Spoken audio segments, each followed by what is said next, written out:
daripada susu yang di luar. Walaupun proses pertamanya berat. Proses pertamanya dipaksa. Tapi lama-lama terbiasa. Begitu juga kata beliau. Ya. Binatang. Ya. Wa kadzalika dabbatun. Kita lihat binatang tuh. Pertamanya gimana? Galak, liar itu binatang. Ya. Oh. Kita kalau mau memelihara binatang supaya binatang itu menjadi binatang yang patuh, binatang yang bisa diatur sama kita, pertamanya gimana? Oh, berat itu. Ya. Orang kalau lihat ada penari naon teh, monyet teh. Ya, dia bisa gulung-gulung, bisa ngambil ini, dikasih ini, dia bisa. Itu memang pertamanya nggak bisa begitu tuh. Kan begitu, pertamanya teh wah, lompat, nakal, nggak mufakat kan begitu, liar dia, ya. Tapi setelah dilatih. Nah, waktu melatih itu butuh proses, butuh waktu. Nah, setelah dilatih, ya, lama-lama dia akan terbiasa, ya. Diikat lehernya, kayak anjing ya, diikat, ya, diatur. Kita nggak berani ngelepasin ikatan tersebut. Kenapa? Karena masih liar. Jadi dikontrol terus, ya, diikat itu kontrol supaya dia tidak lari, supaya dia tidak liar, supaya dia tidak gigit orang, ya, supaya dia tidak merusak taman-taman orang, ya. Jadi dipakai tali, diatur terus. Itu dari awal permulanya. Tapi setelah binatang tersebut sudah lunak, sudah jinak, sudah ngerti, maka sudah tidak perlu lagi dengan tali. Dia akan nurut apa yang dikata oleh tuannya. Kita kalau lihat burung naon teh yang diginikan teh. Masya Allah. Di jauh dia tahu istrinya di sini teh, suaminya di sana teh. Istri dia tahu kalau itu istrinya, dia nggak kabur ke sana. Subhanallah. Kenapa dia nggak ambil istri orang lain atau gimana? Subhanallah. Dia tahu yang dipegang teh istrinya. Sana suaminya taruh, begitu digini aja, langsung tahu. Apa langsung begitu? Enggak, dikenalin dulu, dimasukkan di dalam satu gofas, karung, kandang gitu ya, dikumpulkan dulu, dikenalkan dulu. Ini teh istri kamu, ini teh suami kamu gitu. Kenal terus. Begitu kenal terikat, ya, terikat di situ. Kalau manusia teh terikat apa? Terikat janjinya, terikat cintanya dan sebagainya, ya. Begitu dipisah, dia nggak mau. Dia ingin terus bersatu. Nah, begitu ditaruh di tempat jauh, digini-gini aja istrinya. Wah, kencang. Kadang-kadang sampai kebablasan. Ya. Awalnya sulit. Itulah satu perumpamaan tentang al-akhlaqul karimah. Nah, jadi luar biasa. Kita bisa belajar dari banyak binatang, ya. Binatang yang nggak punya akal aja, ya. Binatang yang nggak punya akal aja bisa diajarin. Masa kita yang punya akal nggak bisa diajarin? Ya. Binatang yang nggak punya akal, ya, diajarin. Anjing, masya Allah, ya. Oh, anjing yang mahal teh, bukan anjing-anjing yang murah di dia, bukan anjing bulldog teh yang mahal teh, ya, yang harganya teh ratusan juta, itu mahalan dia sama mobil kita, tak? Ya. Jual manusia dijual teh nggak sampai harga segitu. Anjing, bulldog, nanti namanya teh. Helder, wah, yang segini teh, yang bisa ngendus narkoba, bisa ngendus orang, bisa nyari pencuri. Nggak punya akal mereka itu. Binatang juga binatang. Tapi bagaimana cara pendidikan mereka diajarkan, ya. Cara kebinatangan, ilmu kebinatangannya diajarkan. Akhirnya luar biasa, dilepasin gitu, dia bisa nyari orang. Ya. Dia bisa ngendus orang. Walaupun Allah sudah ciptakan itu, endusan-endusan itu Allah ciptakan, tapi diasah oleh manusia. Diasah sehingga endusan itu menjadi tajam. Jadi tahu, oh ini ada pencuri, oh ini narkoba, oh tahu semuanya. Ya, binatang seperti itu. Macan dan lain sebagainya. Saya lihat kadang-kadang kalau di televisi itu, masya Allah, ya, di video, ya, di YouTube itu, orang teh punya binatang buas, singa, macan, tidur sama dia bergelantungan, ya Allah, tidur sekasur, tidur rangkul-rangkulan, guyon sama binatang, bayangin. Coba kita guyon sama macan. Kalau besok nggak inna lillahi wa inna ilaihi rajiun, tapi subhanallah, iya kan? Apa iya dia melakukan itu terus tiba-tiba? Enggak, itu proses. Itu proses sampai dia bisa rangkul-rangkulan, dia bisa gaplok-gaplokan sama macan. Bayangkan tidur bareng, suap-suapan, masya Allah. Begitu dia datang disambut sama macan, dirangkul. Subhanallah, lihat. Kalau binatang yang nggak berakal dengan proses ya pendidikan ya, dengan proses daripada pendidikan tersebut bisa menjadi binatang yang bermanfaat, yang nggak punya akal. Kadang-kadang manusia teh, masya Allah, dikasih akal ribet amat menjadi akhlak yang baik teh, ya. Makanya saya teringat dulu ada sebuah di kitab Manhajus Sawi kalau nggak salah itu ya. Ketika Allah Subhanahu wa taala menciptakan makhluk malaikat, manusia, binatang. Ya. Ketika Allah wa khalaqahul malaikat wa rakkabahu al-aql biduni syahwat. Ketika Allah menciptakan malaikat, maka Allah memberikan akal kepada malaikat biduni syahwat, tapi tidak memberi syahwat. Jadi punya akal, Dok. Makanya nggak ada malaikat yang nggak nurut sama Allah Ta'ala. Karena punya akal saja. Jadi begitu Allah katakan sujud, sujud. Allah katakan ruku, ruku. Tidak ada malaikat yang maksiat. Ya. Kenapa? Karena mereka punya akal tapi tidak punya syahwat. Kemudian Allah ciptakan binatang. Wa rakkabahu alaihi syahwat bidunil aql. Allah kasih hawa nafsu tapi nggak dikasih akal. Ya. Nggak dikasih akal. Jadi binatang yang pintar itu nggak punya akal. Itu insting. Itu feeling saja. Diasah feelingnya. Kayak orang misalnya ya duduk, kalau ada orang yang mau feeling aja. Ya. Jadi bukan akal, feeling. Ya. Nah binatang itu punya itu yang diasah. Sehingga feelingnya hidup. Ya. Binatang itu hanya diberikan hawa nafsu tapi tidak diberi akal. Makanya kalau ada binatang macam-macam ya namanya juga binatang. Ya, dia nggak punya akal. Ya. Kemudian yang ketiga, ketika Allah menciptakan manusia, warakabahul al-aql wasyahwat. Allah ketika menciptakan manusia, maka Allah berikan dia akal, dia berikan hawa nafsu. Jadi kombinasi, ya. Kalau malaikat akal nggak pakai hawa nafsu, kalau binatang hawa nafsu nggak pakai akal, kalau manusia pakai akal dan pakai hawa nafsu. Makanya dijelaskan di sana, kalau ada manusia yang berakhlak baik, yang ibadahnya bagus, maka pada saat itu dia lebih mulia daripada malaikat. Kenapa? Kalau malaikat mulia, kalau malaikat ibadah, kalau malaikat nggak pernah maksiat kepada Allah, ya, karena dia tidak punya hawa nafsu. Tapi justru manusia yang hebat, walaupun dia punya hawa nafsu, dia bisa tekan hawa nafsunya sehingga akalnya menjadi akal yang baik. Ketika dia beribadah kepada Allah, maka manusia lebih afdol dari malaikat. Dan sebaliknya, ketika manusia itu kalah akalnya, yang menang hawa nafsu, maka dia lebih hina daripada binatang. Nah, makanya kadang-kadang manusia itu begitu. Kadang-kadang manusia itu jadi malaikat, kadang-kadang jadi binatangnya nggak mau jawab teh. Yang jujur, kita ini jujur. Walaupun kita pernah jatuh ke malaikat, nggak jadi binatang, ya binatang nggak apa-apa. Kenapa? Tobat kembali sama Allah gitu aja. Ya, nggak usah giliran binatang terdiam. Kadang-kadang kita jadi malaikat, kadang-kadang kita jadi pelan ngejawab sama malaikat. Nggak apa-apa, kembali. Ya sadar, balik lagi begitu. Berusaha untuk yang terbaik. Ya, baik. Kita kembali lagi. Nah, jadi itulah permulaan daripada adab, ya, akhlak.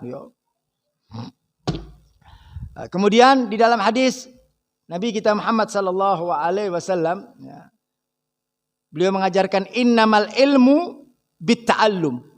Sesungguhnya ilmu itu dengan belajar. Ya, ini proses kan. Orang ingin menjadi orang yang berilmu, nggak bisa simsalabim menjadi orang alim, nggak bisa. Belajar dulu. Ya. Nah, belajar ini butuh waktu. Ya, butuh waktu. Nggak bisa orang belajar sebentar kemudian jadi orang alim, nggak bisa. Innama ilmu bita'allum. Sesungguhnya orang kalau ingin jadi orang alim, ingin punya ilmu, harus belajar. Kalau belajar, nggak mungkin dengan waktu yang pendek, waktu yang panjang. Orang yang belajar itu capek, letih, wah macam-macam lah. Coba tanyain anak pesantren teh. Kalau waktu belajar, wah macam-macam, jatuh bangun ya teh, liku-likunya, ceritanya paling banyak anak pesantren teh.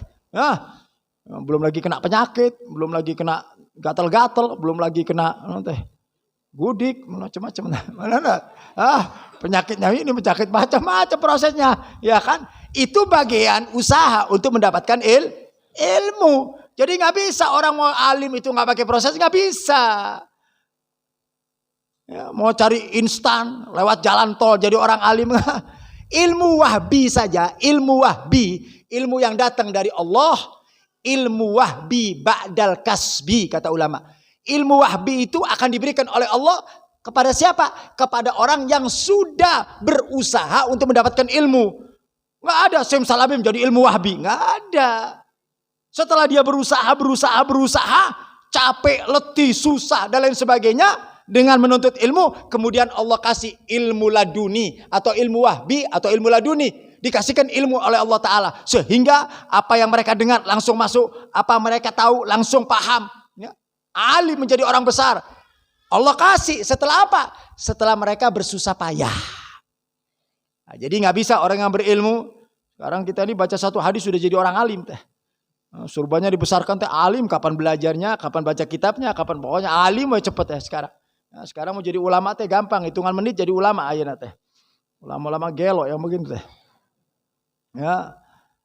Wa innama hilmu bitahallum, dan kebijakan itu dengan bijaksana, melatih diri bagaimana hidup bijaksana, santun, baik sama orang. Itu butuh proses, ya. Ingin baik sama orang itu butuh proses. Saya kasih satu contoh. Orang ingin melepaskan rasa dendam, benci sama orang, itu butuh waktu. Nggak bisa langsung saya mau sama orang teh mau baik, sama orang teh mau menghilangkan dendam. Tidak ada dendam, itu nggak gampang. Itu butuh proses. Kadang-kadang teh dilawan. Makanya orang hidup ini kalau ingin jadi orang baik itu dilawan. Ingin jadi orang halim, ingin jadi orang dermawan, ingin jadi orang bijak, itu harus dipaksa. Makanya orang kalau mau sodako itu dipaksa. Paksain setiap pagi sodako 1.000 perak. Paksain 500 perak. Apa sih 1.000 perak? Buat rokok juga lebih daripada 1.000 perak ente. Ya kan? Tapi kalau nggak dipaksain nggak bisa itu. Walaupun kita anggap kecil. 500 perak tak kecil. Dikerjain tak? Nggak dikerjain. Kenapa? Karena tidak dibiasakan. Jadi untuk membiasakan kebaikan itu harus dipaksa. Harus dipaksa. Nanti lama-lama terbiasa. Ya. Orang berbuat baik itu begitu. Ya. Nah, begitu juga orang yang menginginkan kebaikan, ya, untuk melepaskan daripada kejelekan juga dipaksa. Ya, orang misalnya punya hobi judi. Nah untuk melepaskan judi nggak langsung simsalabim, berat. Tapi harus dipaksa, harus dilawan. Ya.